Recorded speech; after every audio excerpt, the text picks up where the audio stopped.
రాజమహేంద్రవరం నగరంలోని 35వ డివిజన్ తుమ్మలవ 6 వీధిలో డ్రైనేజ్ సమస్య పరిష్కారానికి శ్రీకారం చుట్టారు ఎమ్మెల్యే ఆదిరెడ్డి శ్రీనివాస్ గారు. రూ.20 లక్షల వ్యయంతో ప్రారంభమైన ఈ పనులు స్థానిక ప్రజలకు ఉపశమనం కలిగించనున్నాయి. ఈ సందర్భంగా ఎమ్మెల్యే మాట్లాడుతూ ఎన్నికల హామీలను నెరవేర్చడమే తమ లక్ష్యమని తెలిపారు. ప్రస్తుతం 35వ వార్డులో రూ.74 లక్షల అభివృద్ధి పనులు కొనసాగుతున్నాయని, భవిష్యత్తులో మరిన్ని పనులు చేపడతామని చెప్పారు. తుమ్మలవ 6వ వీధి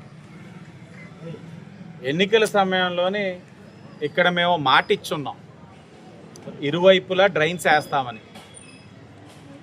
చాలా ఇబ్బందికరంగా కూడా ఉన్నాయి డ్రైన్స్. గత 5 సంవత్సరాలు వైసీపీ ప్రభుత్వం అధికారంలో ఉన్నప్పుడు ఇలా మేము చేయగలిగేది ఏముంటుంది? ఎప్పటికప్పుడు ఆ డ్రైనేజ్ సిస్టమ్ని ఎక్కడ ఇబ్బంది కలగకుండా క్లీన్ చేయించేవాళ్ళు. ఈ రోజున వాళ్ళందరి యొక్క ఆశీర్వచనలతోటి కూటమి ప్రభుత్వం అధికారంలో రావడం, ఈరోజు 20 లక్షలతోటి వారు ఏదైతే కోరుకున్నారో ఇరువైపులా డ్రైన్ని ఈరోజు శంకుస్థాపన చేసుకోవడం జరుగుతూ ఉంది. దానితో పాటు ఇప్పటికే ఈ వార్డులో 20 లక్షల పనులు పూర్తి చేసుకోగా ఈ 35వ వార్డులో 74 లక్షల పనులు కూడా నడుస్తూ ఉన్నాయి. ఇంకా పుష్కరాలని దృష్టిలో పెట్టుకొని 5 కోట్లతోటి పనులు కూడా ప్రతిపాదించడం కూడా జరిగింది.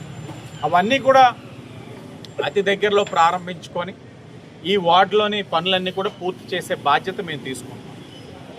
ఈ వార్డు పైన మాకు బాధ్యత ఉంది. గతంలో తెలుగుదేశం పార్టీ కార్పొరేటర్గా ఉన్న కరగాని వారి కుటుంబం 2019 ఎన్నికల్లో కూడా మాకు మంచి మెజారిటీ ఇవ్వడం జరిగింది. రాష్ట్రం అంతా గాలి ఇటున్నా. 2024లో అయితే ఎంత వచ్చిందండి?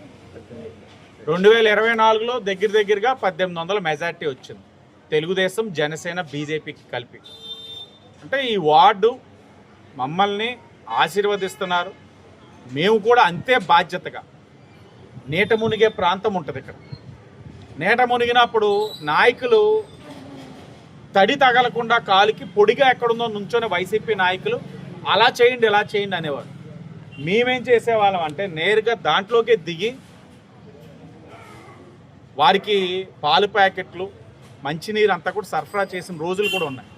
ఈరోజు డ్రైనేజ్ సిస్టమ్ అంతా కూడా ప్రక్షాళన చేసుకుంటూ డీసిల్టింగ్ రెగ్యులర్గా చేయడం వల్ల ఈ నీట మునిగే సమస్య కూడా తగ్గించగలిగాం. శాశ్వతంగా పోయిందని మాత్రమే అన్నాం, తగ్గించగలిగాం. ఆ శాశ్వతంగా దాన్ని నిర్మూలించే కార్యక్రమం కూడా చేపడుతున్నాం. అతి దగ్గరలో అది కూడా పూర్తి చేస్తామని ప్రజలందరికీ కూడా తెలియచేస్తూ ఒకటే చెప్తా ఉన్నాం, ఇది అవసరం. చేస్తున్న ప్రతి పని ఏది అవసరమో అదే కూటమి ప్రభుత్వం చేస్తూ ఉంది. అనవసరమైన పనులైతే చెయ్యట్లా. ఎందుకంటే ప్రజలకి జవాబుదారంగా ఉండాలి. ఈ డబ్బు అంతా కూడా ప్రజల చేత పన్ను రూపంలో వచ్చిన డబ్బు. దాన్ని ఎంతో బాధ్యతగా ప్రజలకి అవసరమైన మౌలిక వసతులు కల్పించాలన్న ఆలోచనతో కూటమి ప్రభుత్వం పని చేస్తూ ఉందని మరొక్కసారి తెలియజేస్తూ అందరికీ ధన్యవాదాలు.